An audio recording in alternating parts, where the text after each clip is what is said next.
Difficulty of the next 3 games changes week to week. And each of these weeks, we're going to be jumping in and speaking about those next 3 games and looking forward towards the bye that each team will have over the first couple of games. And we're also going to go through each of the games, guys, and talk about each of the stats in those ones and sort of where teams can improve. Obviously, being an analysis channel, we're going to go through some of those stats as well.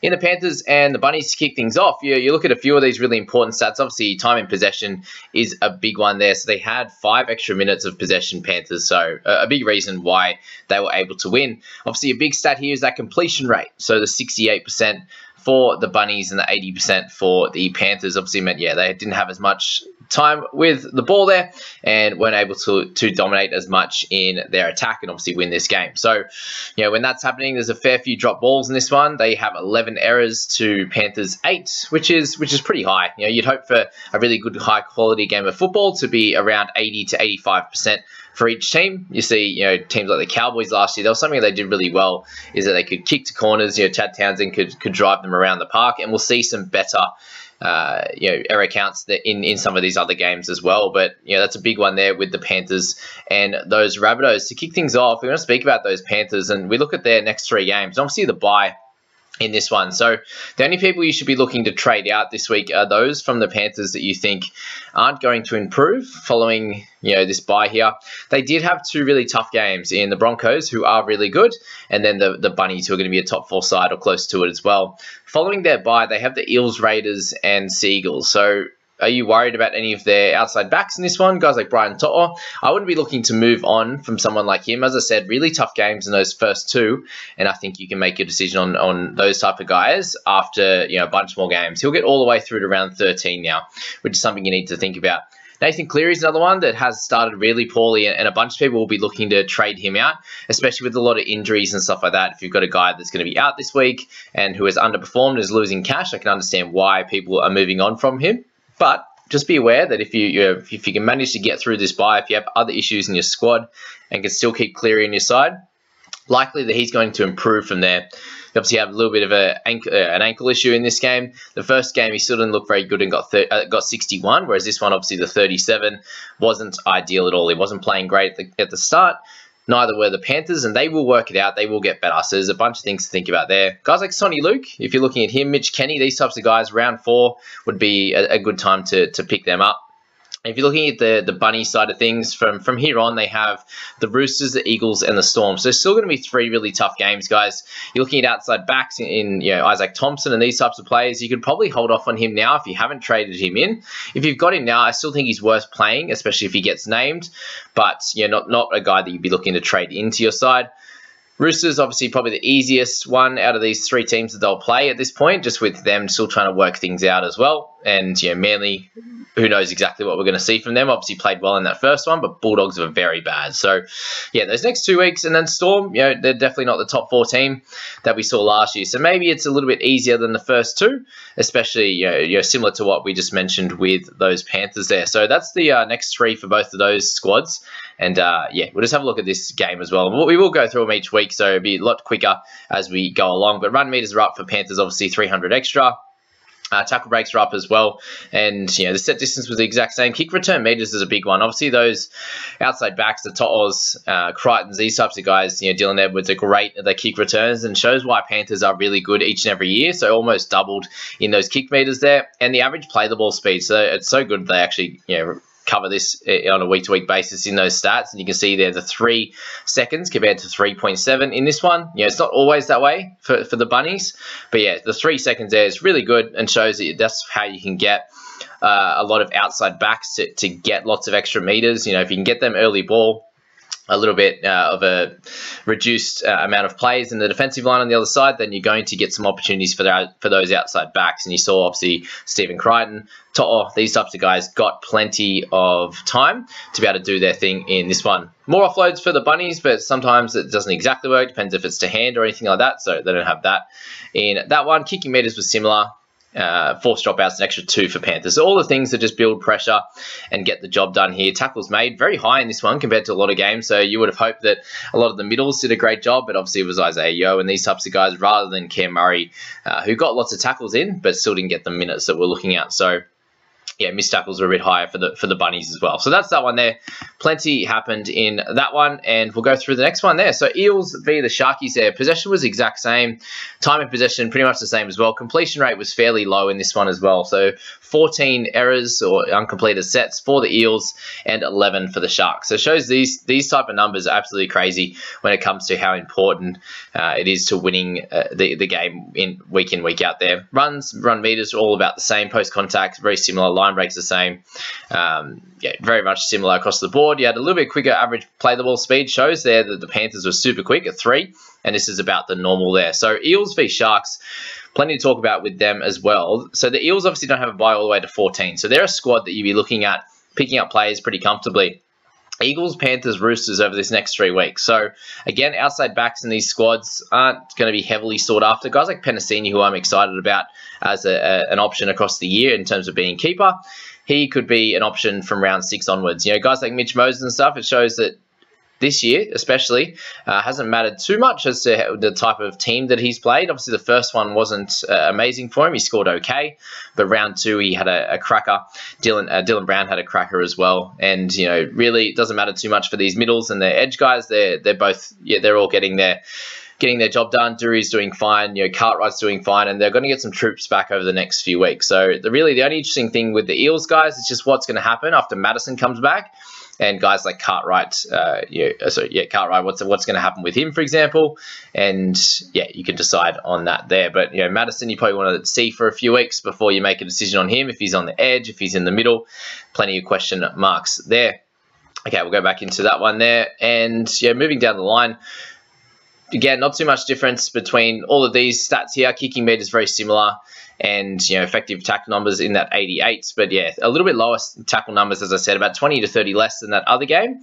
On average, missed tackles weren't crazy, 32 and 24. So yeah, it was just a really high quality game, wasn't it? So yeah, plenty of errors when, you know, they're obviously trying to create different plays and stuff like that. But yeah, that was a game that obviously high scoring for a reason, because there's lots of errors. You can see that their errors usually lead to field position, and then they can do their job from there. But yeah, the Sharkies, interesting one here, because they've got 3 games now until their bye, and really the biggest question marks with them is what's going to happen with Heinze, what's going to happen with Trindle over the next few. Raiders, Dragons, Warriors. So you should expect some good scoring from a lot of their players. Outside backs, probably a little bit of an improvement now. They've got through the Bunnies and the Eels.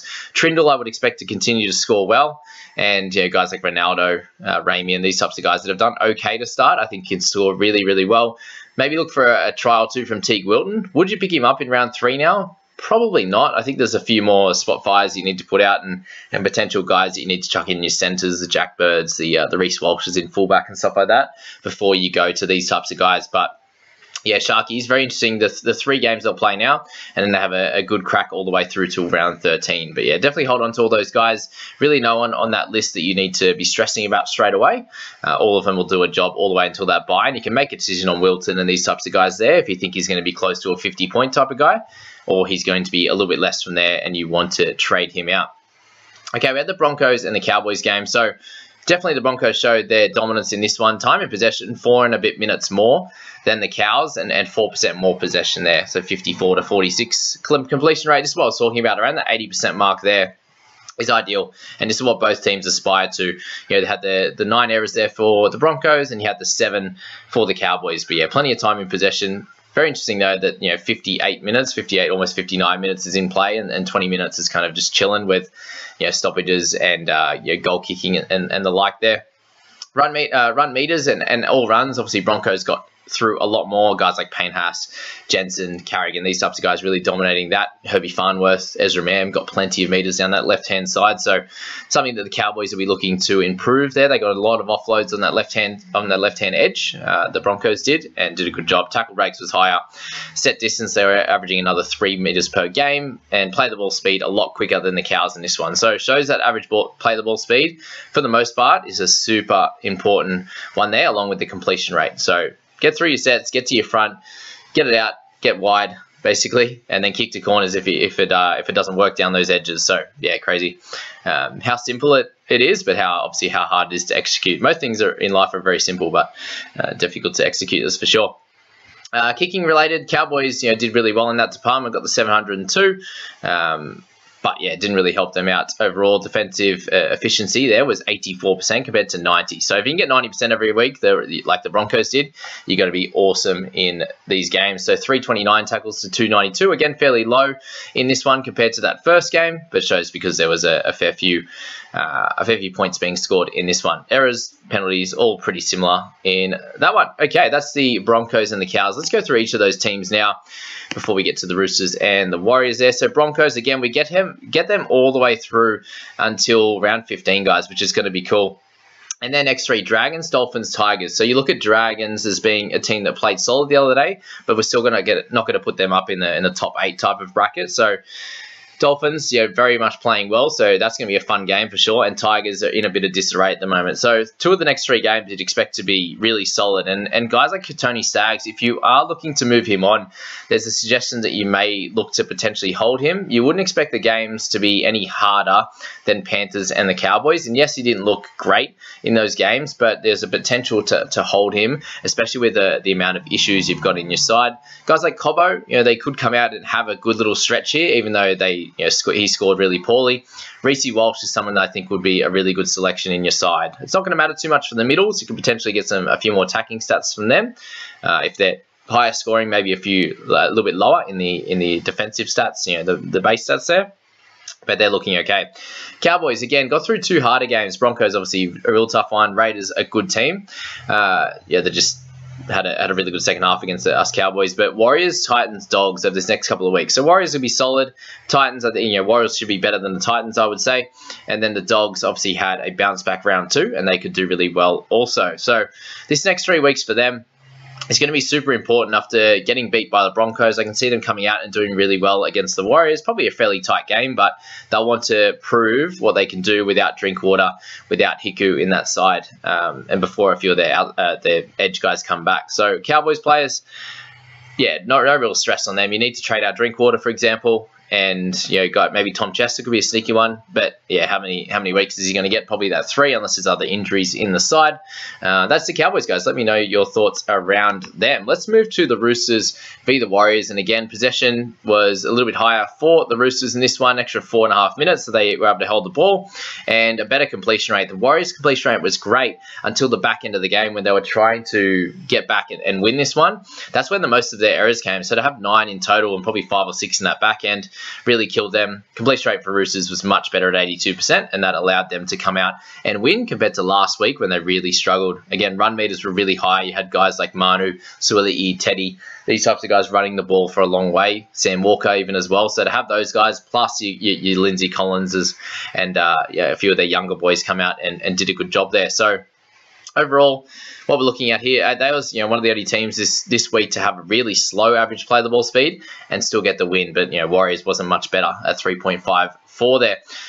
When you look at average set distance, again, a couple extra meters per set just makes that world of difference. And kick return meters are so much higher at 110. So when you got guys like Tupou, you've got Jackson Paulo there, and also Teddy to go along with Manu, Suali'i, big run meter guys, and shows how important they are week in, week out. If we're looking down the line here, there's not too much in that section that's very different. Kicking meters a bit higher for the Roosters. Obviously, more time in possession makes sense. And then going down, tackle efficiency was really nice, guys. 93.5 for the Warriors, 94 for the Roosters. If you can get that each and every week, you're going to have a really close game. So that was great. And see here, massive difference. Tackles made 407. So guys like Tohu Harris picked up probably an extra 10 tackles in that, considering how much he's involved, just for him being higher. So there will be games, guys, where there are lower tackle numbers and he won't score that, get as many tackles as that.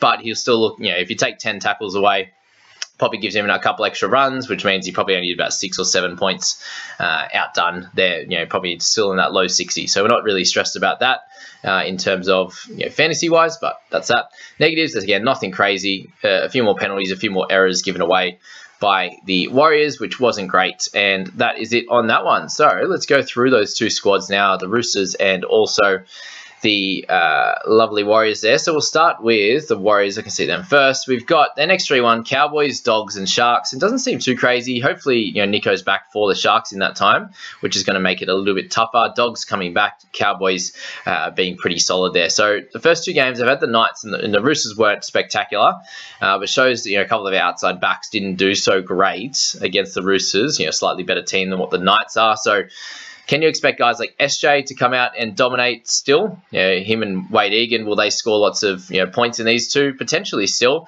If they continue to play well and complete well and go from there, then I think that they can do a good job. Tohu Harris, just get him in your side if you have the opportunity, but don't force it, obviously. If you need cover in half, hooker, wing fullback and centre, you might be struggling with. So that's the Warriors in that one. And the Roosters up there, so they're a team you need to look at. Probably one more round for a lot of these guys. The Egan Butchers and Brandon Smith, I think, needs to go now. But up against the Bunnies in this one, it's going to be a really tough week. And then they have the Eels, Storm, Sharks following that. So if there's guys you're not sure of coming into the bye, you can give them one more week, or you could trade them out this week. Especially if they're outside backs that you're not too happy with. Guys like Joey Mano, I think you'll wait and see until about sort of round 5 or 6. Hopefully he plays well this one and you can look to pick him up. But anyone else from this, apart from the middles, I think you could look to potentially move on in round 4. Egan's a big watch this week. If he plays really well, we'll keep him. If he doesn't, I think we can move him on heading into next week. But that is that one there. We've got the 4 games to go.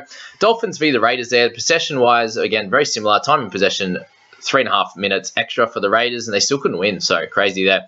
Completion rate was lower for the Dolphins. Just showed they had more attack and more poise in certain positions. 82% for the Raiders, and they still couldn't get the job done. It's really disappointing. So again, it shows that here it's against the grain. They had more tackle breaks, more line breaks, way more average set distance. 4.5 there.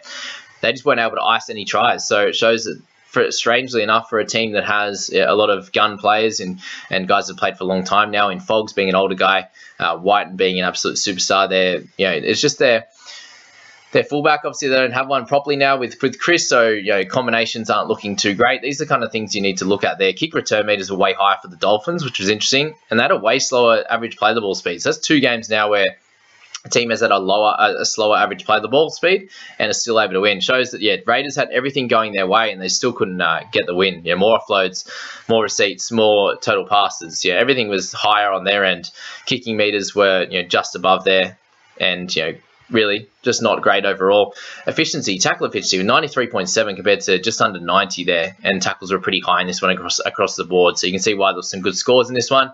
But just a real interesting game. Just showed that the attack wasn't there for Raiders, and is that something that's going to continue from here? Dolphins and the Raiders. So Dolphins there, obviously a lower one. So their next 3, they have Knights, Broncos, Dragons. So really you could expect them to almost be 3-0 after this week, and then I think a real tough one against the Broncos. But that'd be a big game for a lot of these guys to get up. A lot of Queenslanders in both these sides, obviously, so that'll be a fun one to watch, and then see how the Dragons are going in round 5 there. So plenty of interesting games there. Guys like the Hammer, he should probably come out and play well against the Knights. I can see a pretty tough one against the Broncos, to be honest, if they have a bit of if they potentially have a loss here. But again, in these early rounds, it's hard to really pinpoint exactly where teams are at because, week to week, they're completely different. Guys like the Dogs, we didn't think the Dolphins would be that great. The Titans were really poor. Dragons came out and won that one. So very interesting with how all that plays out. But it shows that after a couple of rounds now, we kind of getting a decent idea. Titans a bit average, one of those run-of-the-mill teams. Dragons came out and did well, but they beat a pretty lowly Titans side. Dogs going to be hit and misses. Raiders going to be all right again, middling there, and a lot of the other teams will be similar. So that's that in that one. Raiders next up, we go for them, and they have Sharks, Knights, Panthers. So doesn't really get much easier. Knights hopefully will have all their guys back rested. Brayley, Ponga, maybe, but we'll see. Definitely Brayley in that one will be back for that game, which is very helpful for the Knights, and it shows that it doesn't really get too much easier. Sharkies this week, you're going to be looking good. Great chance of winning. Panthers, they got Broncos after that. So Raiders outside backs, Harley Smith-Shields. Hopefully he can jag a try in one of these, but you definitely got to hold him and probably play him if you own him. Definitely over Talau, for example. That is that there. So Raiders guys, how many options there are? Not a heap. Foggs, do you look to move on from him? Look, potentially. He wasn't very good, was he, at all in this one? And Raiders kind of aren't clicking, especially with that loss on the weekend. Storm Dogs. So Dogs much better in this one, obviously. 2 minutes 47 extra in possession in this one was good for them.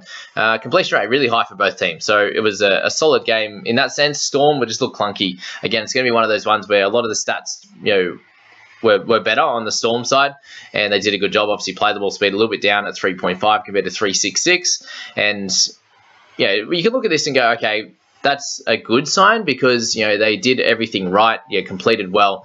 They just weren't able to ice things at the end. And that's going to be, the thing that happens with a lot of these teams that are solid, or they've got, a bunch of different combinations. For example, Storm losing Munster shows why they were a bit clunky.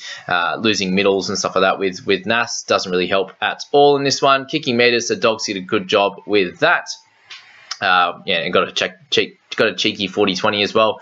Tackle efficiency numbers were low for both teams. 81.7 for Storm, just not good enough, really. Allowed a lot of tackle breaks. Guys like Karaz really dominated in that sense. 85.5 for the Dogs. So tackles made were fairly high fantasy-wise, but 49 missed tackles for a Storm team is not good enough. So that's something that they'll be working on during the week, and I'd imagine they come out and they do pretty well in this next game. That's the Storm v the Dogs there. So with the Stormers, they obviously have a bye in round 9. Guys like Harry Grant are still super important, guys. So, all the way through to round 9, have that bye, get someone to cover him in that position, and then in round 13 he'll be out as well. So that's something for sure. Whether you go for Grant or you go for maybe like a Robson or a Reed Marnie or something like that, so you avoid that round 9 bye, could be the way to go if you don't own Grant right now, like myself. But the next 3 games, Titans, Tigers, and Rabbitohs. So these next 2 games, you'd expect guys like Grant to come out and dominate pretty well. And guys like Eli Katoa, Trent Liero now with Nas being out, I think we're not worried about them with Tariq Sims and these types of middles coming back or potential edges. So I think they could potentially get a try or 2 against these types of guys as well. Lioro, it's been a while since he has scored a try, so that would be nice there. But that's the Storm in that one, and then the Dogs there. Tigers, Warriors, Cowboys. Again, doesn't look too difficult for them. Over the next few weeks, I think Alamotti's going to be pretty safe. Perham hopefully makes a bit of cash for those that kept him. Burton you could hold, but I still just don't, they played well without him doing well. So is that a good sign? It's a great sign for Dogs, but is it a good sign for him? Probably not. So that's that one there. Last 2 games in this one, guys. You got the Tigers v the Knights, and this was obviously a pretty poor one we spoke about in a few of the in the review there. But time in possession pretty similar. Tigers have more ball there. Completion rate was just so low. 18 errors in this one. No wonder it was an absolute shit show with Dewey not being able to do much in this one. But only the 9 errors for the Knights got them a 76 completion rate in a game where they had so many of their spine out. It's just really impressive to see, and shows that you can win with grit, determination, just hold the ball, kick to corners, and do a good job there. You see here Tigers had way more runs, way more run meters, and did a lot of things right in that one. Had a quicker average play the ball speed. A lot of time that could contribute to some errors in the play the ball too, but have more offloads. Just plenty going on there. So really, they should have done really well in this one, and it didn't happen. They had a better tackle efficiency. Again, they were clunky. A team that's newly formed.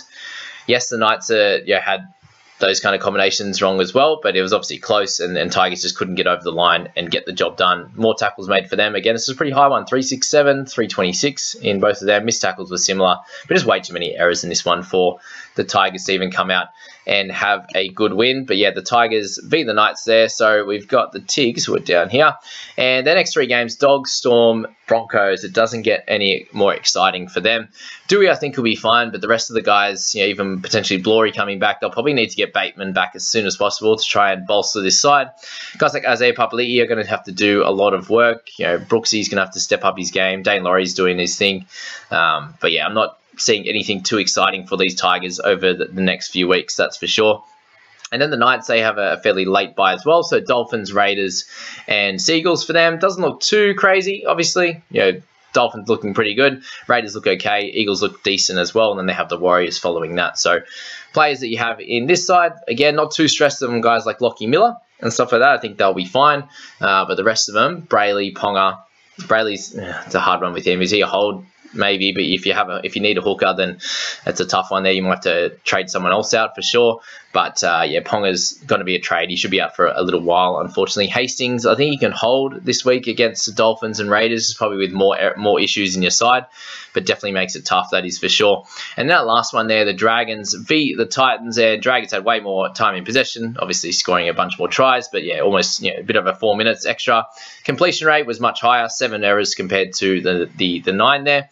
Yeah, 82% compared to 75, which was nice. Had plenty more run meters. Just all of their guys just really doing a good job. Ravalawa, Sully, these types of guys just doing a great job. Sloan did an awesome job with run meters this week as well. Average set distance, an extra like 9 meters per set, which is incredible. Played the ball speed super slow for Titans, fairly slow for Dragons, but just shows how important, really, we've gone through all these games now, and just over 3 seconds was the Panthers, and shows why they're one of the more dominant sides week to week, because that is such an important thing. If you can get a quick play of the ball, it's game over for the opposition most of the time. Passing for them, obviously a few more offloads. Kicking-wise, very similar. It was pretty low kick meters, to be honest with you. And you see, like, Tanner Boyd didn't even get any kick meters unless he kicked out in the full in that game on the weekend, and then efficiency numbers defensively weren't great for either side. So expect this to be exposed by a lot of other teams coming into the next few weeks. Tackles made really low. You saw Ben Murdoch-Wasilla with 12 on the edge there in 70 minutes. This is part of the reason why they didn't run at him. Plus the just total tackles was really low for those Dragons. Obviously having a bit more time in possession, but yeah, the errors not good enough for the Titans. They need to be better in this one. And to finish this off, guys, we've got the Dragons and the Titans there. So Dragons had the bye in round 1, so they're pretty clean now. A long way until they have their bye, so I wouldn't be stressing about that one there. If you're looking at players like Jack Bird, like Terrell Sloan, like BMM, then they're all going to be solid ones. Guys like Ben Hunt, just be aware of the stats that he can provide. He had very limited on the negatives this week, but he could definitely come back and have a shocker from here. Broncos, Sharks, and Dolphins. And when I say have a shocker, he never really plays bad footy-wise, but just general fantasy, you can come in and have lots of negatives and get you like a 35, even if he scores a try and stuff like that. Broncos, Sharks, Dolphins. So, yeah, does it get any easier for them? No. These next two games are going to be really tough, and I would expect a lot of these guys to have less attacking stats. Sloan, just be aware that if you're going to trade him in now, coming up against the Broncos, we saw what happened with Drinky. He obviously played really poor, but I feel these outside backs can have a tough time against the Broncos, the better teams, and Sharks as well. You saw even like Gutho and stuff did okay, but it was mainly their halves that did a good job for the Eels, and sort of the edges and the middles were good. But that's the Dragons there. And then the Titans, so they have a bye in round 5, so that's something to think about as well. Obviously, guys like David Fafita, you're not worried about at all. You're just going to hold him all the way through, at least until Origin. But guys like Tanner Boyd, something you need to think about with him is these next 2 games, the Storm and the Cowboys. Is he going to be named? Is Toby Sexton's going to be around? He did get hooked with 6 minutes to go, so that's it with the Titans there. Tino, again, not really worried about playing the Storm or the Cowboys with him. He had an awesome bounce-back game, and I think he can continue to do that. So, guys, I hope that this type of video helps you. Obviously, getting some stats with actual footy, we can learn a little bit about how to read those stats properly, and then also how it will affect fantasy. So I hope you enjoyed that. See you later.